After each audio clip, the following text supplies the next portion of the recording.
Bueno, muchachos, seguiremos hablando sobre las células del sistema inmuninato, que en el video anterior pues quedó inconcluso, faltaron las ILCs y me faltó hablar sobre las células dendríticas y un poco el proceso de la presentación de antígenos y la activación de linfocitos T. Entonces, en este video hablaremos de esas células faltantes y yo soy consciente, muchachos, que en esa clase de Santiago explicó. Después de hablar de todas esas células, explicó un poco de citoquinas, habló de la interferones, habló de citoquinas inflamatorias y habló de otras cosas, pero pues la verdad es que no estuve en esa clase, muchachos, y no tengo muy buenos apuntes de ello y además, pues, pues si me pongo a buscar en el libro, pues realmente todas esas citoquinas que él habló, ya le hemos hablado a lo largo del curso y le he mencionado bastante en estos videos. Entonces, pues no me parece pertinente hablar de citoquinas, por lo menos en este video, porque además pues no tengo mucho tiempo, la verdad, para preparar más cosas para los videos. Entonces, empezamos hablando sobre las ILCs, que son las células linfocíticas innatas. Y esas ILCs, muchachos, sí, pues son bastante extrañas, no solamente para nosotros como estudiantes, sino también para el propio cuerpo, porque las ILCs son una de las células del sistema inmune que están en menores concentraciones en sangre, son sumamente bajas, son sumamente raras, y mayormente esas ILCs se encuentran en tejidos, es decir, son mayormente residentes y están en muy pocas concentraciones en sangre.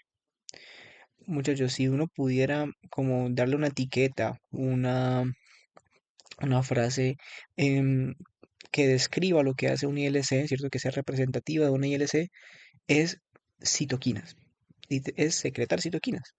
Las ILCs, el principal papel de una ILC es presentar citoquinas, es decir, que no tiene una acción como citotóxica, no tiene la capacidad de fagocitar como otras células del sistema innato, como macrófagos, como neutrófilos.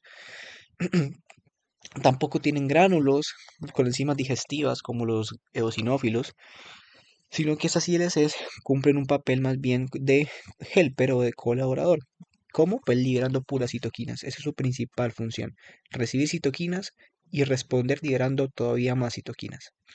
Y si ponemos a hacer un poco de cabeza y pensamos en otras células del sistema inmune en general que también hagan lo mismo, pues entonces nos acordaremos de que los linfocitos T, CD4, también son células que están especializadas en la secreción de citoquinas y no tanto en la fagocitosis o en en la liberación de anticuerpos.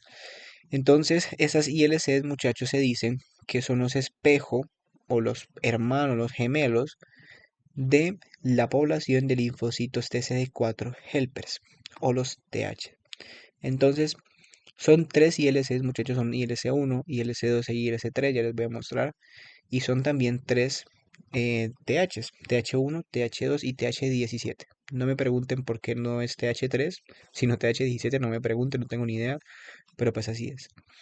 Entonces, muchachos, como estas son células que cumplen la misma función que son linfocitos TC4 helpers, pues entonces resulta que la activación de estas ILCs va a promover una activación de estas THs, ¿cierto? Porque liberan las mismas citoquinas.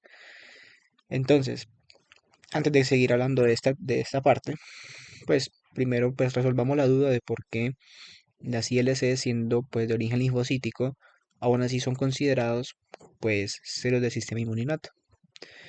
Bueno, pues una de ellas y una de las más importantes es que estas ILCs no presentan TRRs, no presentan TCRs, perdón. Entonces estos TCRs, recordemos, son receptores para linfocitos T.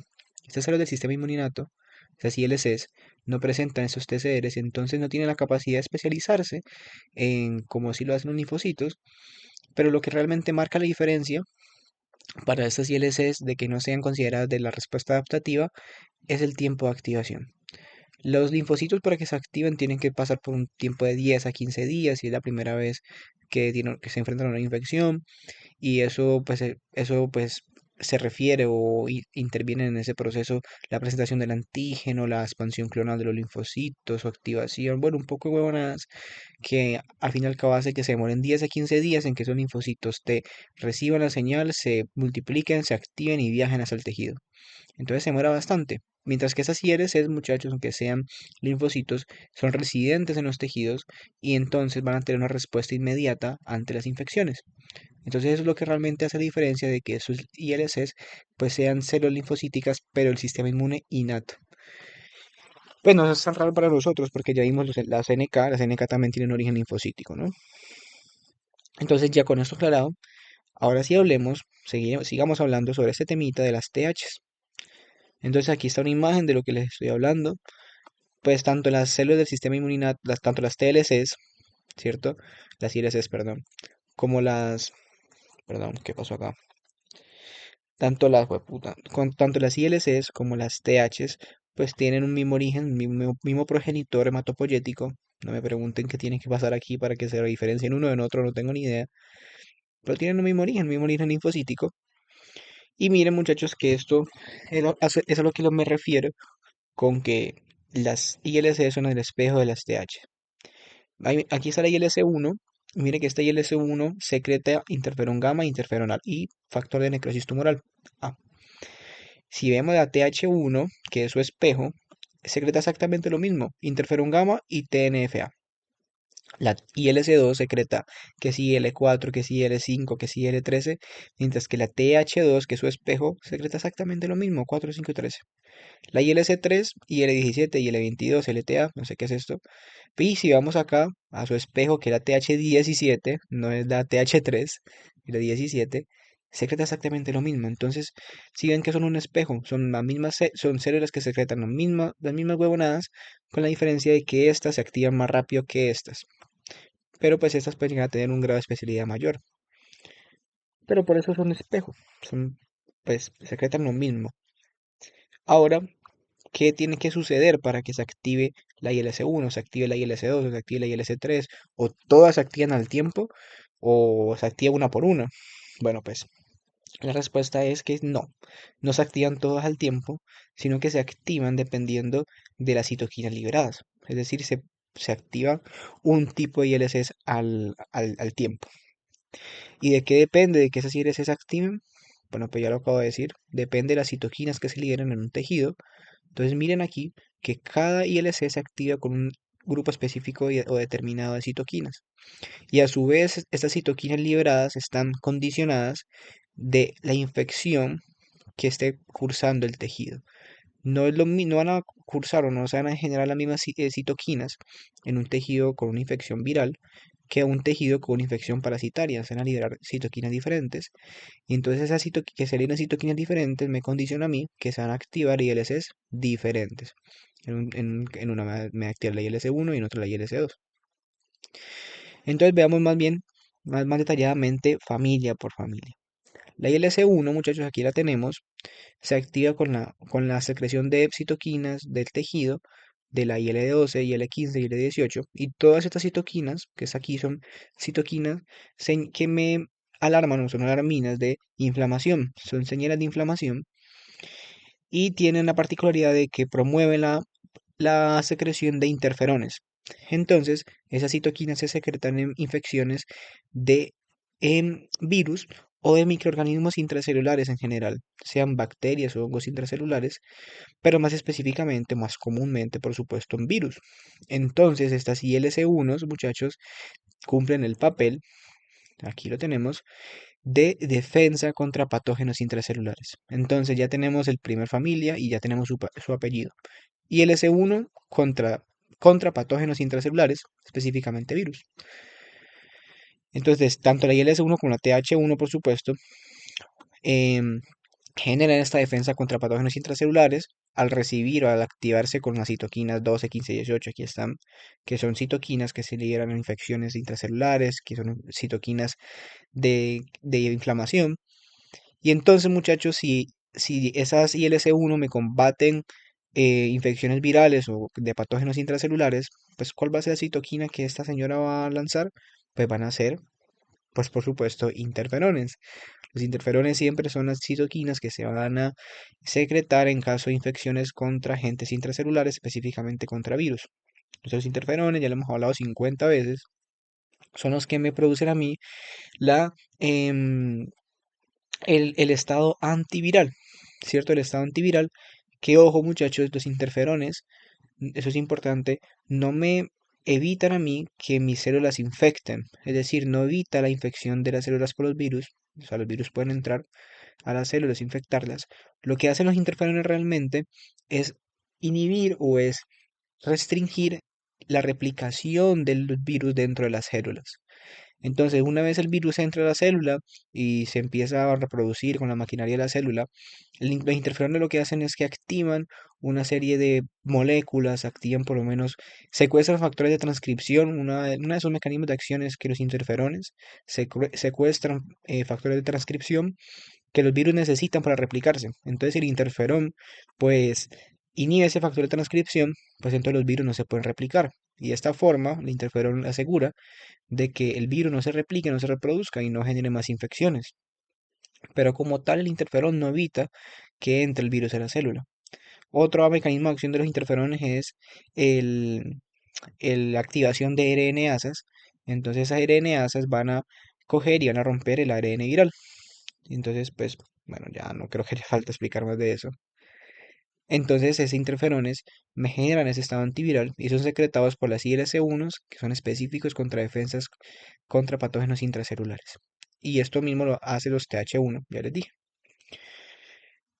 Además de eso, de los interferones, las ILC1 también promueven la secreción de fagocitosis, la secreción de citoquinas que promueven la fagocitosis de células infectadas. Entonces no solamente replica o restringe la reproducción de los virus, sino que además promueve la que se coman o que se eliminen esas células que ya están infectadas, específicamente por las células NK, muchachos, que ya lo hablamos la clase pasada. Las NK son las que detectan células infectadas por virus, porque detectan que se deja de expresar el MHC y se las comen. Entonces, con respecto a esto, de que los macrófagos suben bueno, básicamente esta pura parafernalia es de que esto, muchachos, es un ciclo, no es como algo lineal, sino que es más bien un ciclo. Entonces, se liberan citoquinas inflamatorias que me dicen a mí que que hay un patógeno intracelular que me está infectando mis células. Entonces, se liberan eh, citoquinas, esas citoquinas me activan ILC1, ese ILC1 me activa interferones. Estos interferones van y a las células infectadas y me restringen la replicación del virus.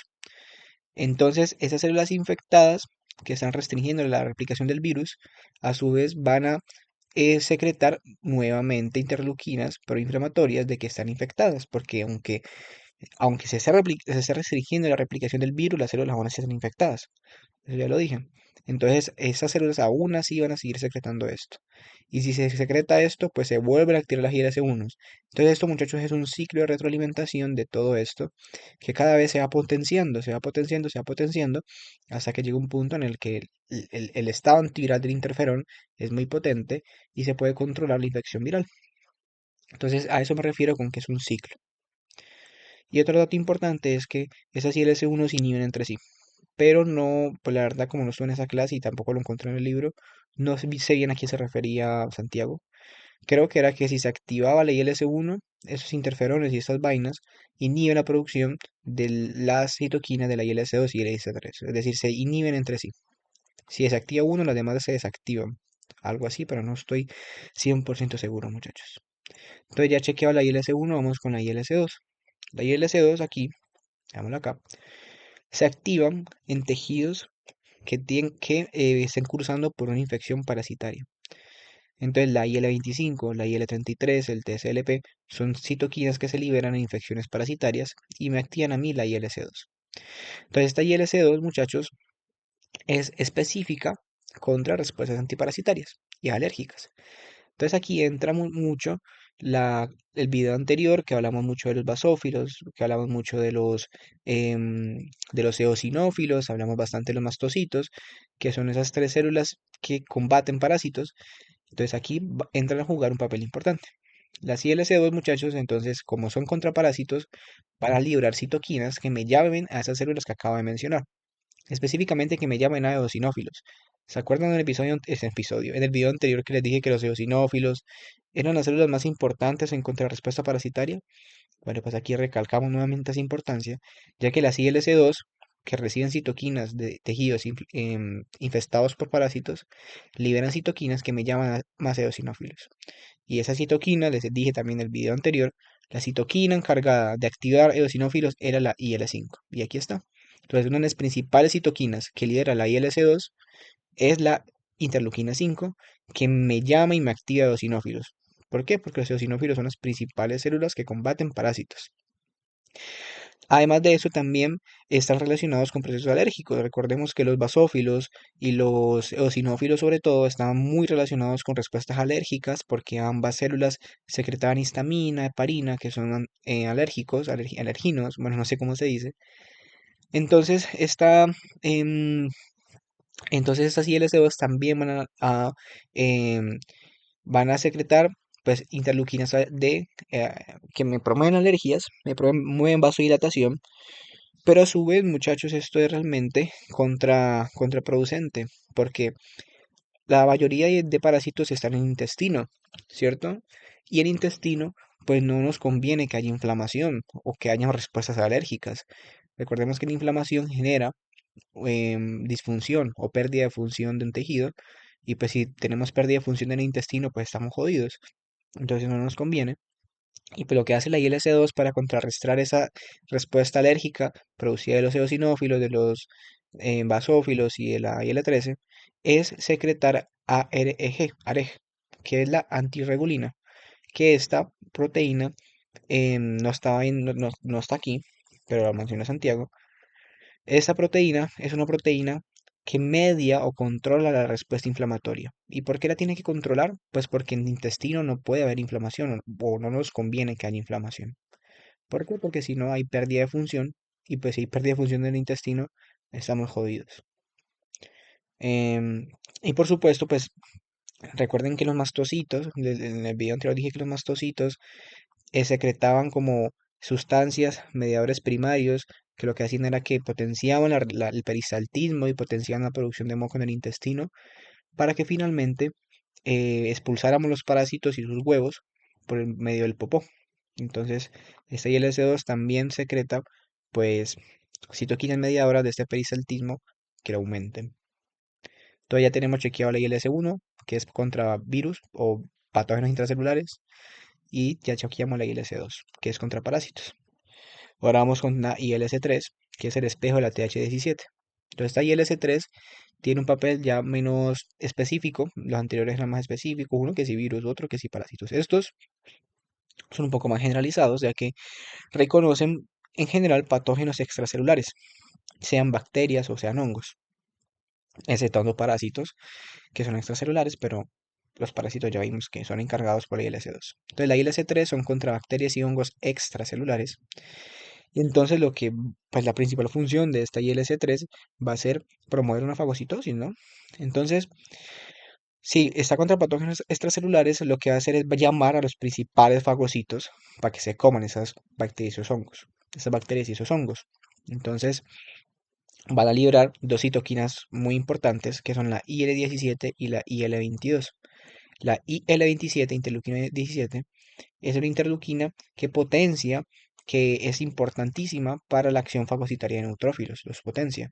¿Se acuerdan? Si ya se vieron mi video de citoquinas, en mi video de citoquinas, de receptores de citoquinas, los receptores de citoquinas tipo 5, si no mal recuerdo, son los receptores para IL-17. Y en ese video pues dijimos que la IL-17 era importante para la quimotaxis de neutrófilos. Y aquí lo estamos viendo nuevamente. La IL-17 es importante para potenciar esos neutrófilos que son los principales fagocitos de mi sistema inmuninato. Y a su vez, muchachos, tanto la IL-17 como la IL-22 en su conjunto son interleuquinas que a mí me promueven el mantenimiento del epitelio. Entonces, el recambio del epitelio, la producción de péptidos y proteínas antimicrobianas y todas esas huevonadas que lo que van a hacer a mí es fortalecer esa barrera epitelial del sistema inmune y por supuesto pues evitar la entrada de más parásitos, de más patógenos, ¿cierto? Entonces, esas son las dos principales funciones de la ILC3. La secreción de IL-17, que me activa fagocitos, especialmente neutrófilos, y la IL-22, que en su conjunto con la 17 me potencian a mí el recambio del epitelio, me potencian a mí, me fortalecen el epitelio en pocas palabras. y sobre todo la secreción de proteínas y péptidos antimicrobianos. Vean este video que es importante. Ahora, muchachos, pasemos a hablar, ya aquí con esto acabamos realmente con casi todas las células del sistema inmunitario, ya solamente nos faltan unas, que son las células dendríticas. Entonces hablemos de esas células dendríticas que son las APCs o las células presentadores de antígeno más importantes, las células dendríticas. Y ya veremos, ya les voy a explicar por qué son las más importantes. Las células dendríticas se llaman así porque pues en microscopios tienen como dendritas, como, ¿cómo se llama esa huevonada? Se me acaba de olvidar. Tiene como proyecciones en forma de estrella, ¿cierto? Por eso se llaman dendríticas. Y pues tienen un origen de fetal, tiene un origen desde que éramos unos fetos, unos embriones. Y desde entonces hasta nuestra actualidad, la producción de estas células dendríticas en la médula ósea está mediada por el FLT3L, ¿cierto? Este es un factor de crecimiento que desde el nacimiento, bueno, antes del nacimiento hasta la actualidad, es el principal estimulador de producción de células dendríticas en médula ósea. Pues no sé si es importante esto, pero lo dijeron. Y las células dendríticas son muchachos residentes en tejidos mayormente, pero por supuesto también pueden haber en sangre, pero son mayormente residentes en tejidos y son son una de las células del sistema inmune que posee más receptores, ¿cierto? Poseen una muy amplia variedad de receptores y pues si una célula del sistema inmune tiene muchos receptores, tiene amplia variedad de receptores, quiere decir que va a poder reconocer y va a poder participar en casi cualquier infección. Entonces las células dendríticas van a poder participar en infección de virus, de bacterias, de hongos, de parásitos, en cualquier huevona van a poder participar. Y eso es sumamente importante porque son las encargadas de ir y presentar antígenos a los linfocitos. Entonces no se puede dar el lujo de que, no te reconozco porque no tengo receptores para ti. Entonces infecta y así con lo que vos quieras con el cuerpo. No. Las células dendríticas no pueden darse ese lujo, sino que necesitan tener receptores para cualquier infección para poder estar preparados y activar el sistema adaptativo y defender el cuerpo ante cualquier infección. Entonces es importante eso. Y ahora, muchachos, voy a hablar sobre este proceso de presentación de antígenos. Cómo es que esas células dendríticas presentan los antígenos y activan los linfocitos T. Las DC o células dendríticas no son las únicas APCs, muchachos. Esto no es cierto. Son las más importantes, pero no son las únicas. Macrófagos y linfocitos B, además de otras menos importantes. Pero los macrófagos y los linfocitos B también son presentadores de antígenos. Pero hay una diferencia, muchachos. Vamos a ver si lo tengo por acá. Aquí lo tengo. La diferencia, muchachos, es que y ojo con lo que voy a decir, las células dendríticas son las únicas APCs que activan linfocitos T vírgenes. Eso es importante. Las células dendríticas son los únicos que activan linfocitos T vírgenes, es decir, linfocitos T que no han sido activados anteriormente. Entonces van a ser, en general, las encargadas de mi activación primaria de linfocitos T. Entonces, aunque los macrófagos y aunque los linfocitos B también me activan linfocitos, esos macrófagos y estos linfocitos B me activan linfocitos, pero que ya han sido activados posteriormente. ¿Por quién? Por mi célula dendrítica. Entonces, esos macrófagos y estos linfocitos B tienen una función más específica o más especializada, ¿cierto? No es tan general y tan primordial como la de las células dendríticas, que tienen una activación de linfocitos T vírgenes, sino que los macrófagos van a activar los linfocitos T que ya han sido activados y lo van a molestar, pues es para que haga algo como muy particular y algo que los ayude específicamente a los macrófagos, que pues puede ser por ejemplo, que esos linfocitos T me secretan citoquinas para activación de más macrófagos, ¿cierto? Entonces, los macrófagos activan linfocitos T activamente infectados, presentan antígenos y dice a mi linfocito T, ve, hazme un favor, por favor, secretame citoquinas para que vengan más macrófagos. Los linfocitos B hacen algo parecido. Le dicen a los linfocitos TB, mira, aquí tienes tu antígeno, hazme un favor, secretame más anticuerpos. O llámame más linfocitos B porque necesitamos más anticuerpos. Entonces, macrófagos y linfocitos B más bien le piden un favor a los linfocitos T por medio de la presentación de antígenos. Les pide como un favor, ve, haceme tal cosa, pero es algo que los ayude específicamente a ellos. Macrófagos piden que vengan más macrófagos. Los linfocitos B piden que haya más anticuerpos.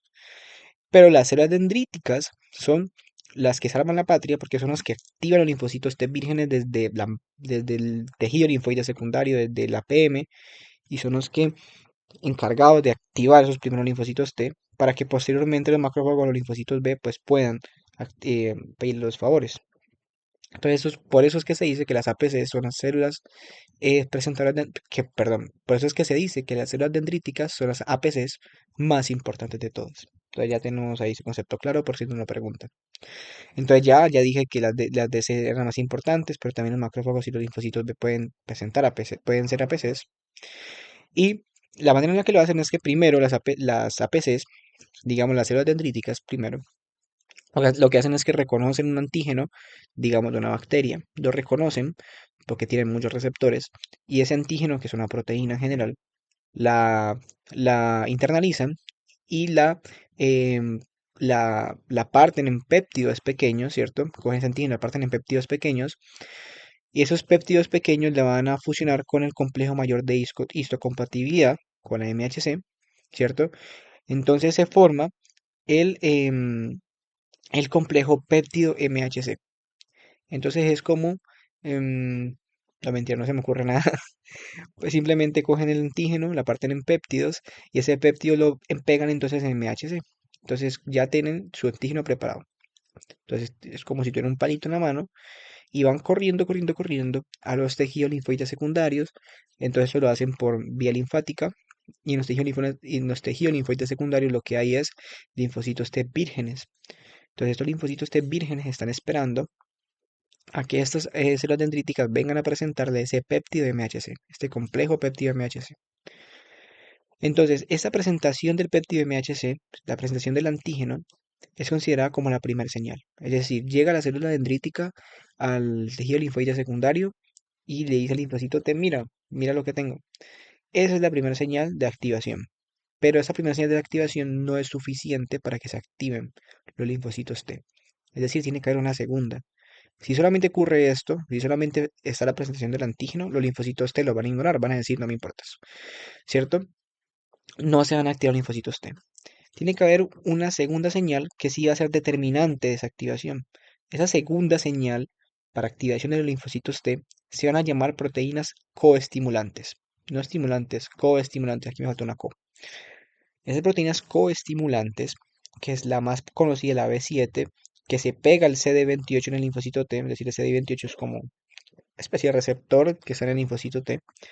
La B7 es la proteína que está en la célula dendrítica y la unión de estas dos, B7 con la CD28, la unión, la participación de la B7 es el factor determinante, muchachos, para la activación y expansión clonal del linfocito T. Es decir, si esto no ocurre, aunque los células dendríticas presenten los antígenos de todo el universo de los virus, de todo el universo de las bacterias, si no hay coestimulantes, muchachos, mis linfocitos T simplemente no se van a activar. Entonces, eso se conoce como la segunda señal y la más importante, bueno, la más importante no, es la determinante de la activación de linfocitos T. ¿Y esto por qué es importante? Porque estos proteínas coestimulantes, muchachos, no se expresan siempre. No tiene una expresión constante y esa expresión muchas veces depende de procesos inflamatorios. Pero esto ya lo hablaré más adelante.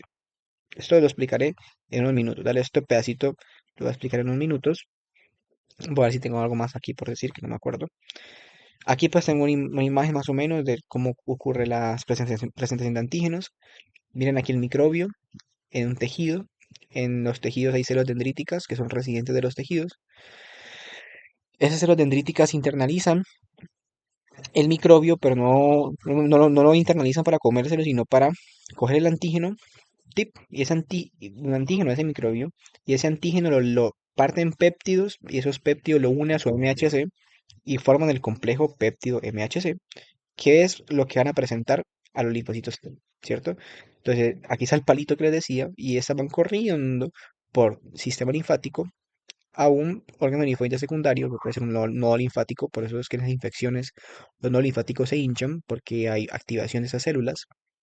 Entonces van a un nodo linfático, un tejido linfoide secundario, en donde hay linfocitos T vírgenes. Y miren, aquí está ocurriendo la presentación de antígenos. Estas células dendríticas están, están presentando el antígeno, pero miren aquí. Aquí se está dando las dos señales. La primera señal, que es esta acá, que es esta verde, que es la presentación propiamente del antígeno. Presentación del péptido MHC al linfocito T, primer señal. Pero a su vez, muchachos, tiene que ocurrir la segunda señal, que es la acción de las proteínas coestimulantes. La B7, que está en la célula dendrítica, se une al CD28, que está en el linfocito T. La unión de estas proteínas coestimulantes es lo que determina que estos linfocitos T se me activen, muchachos.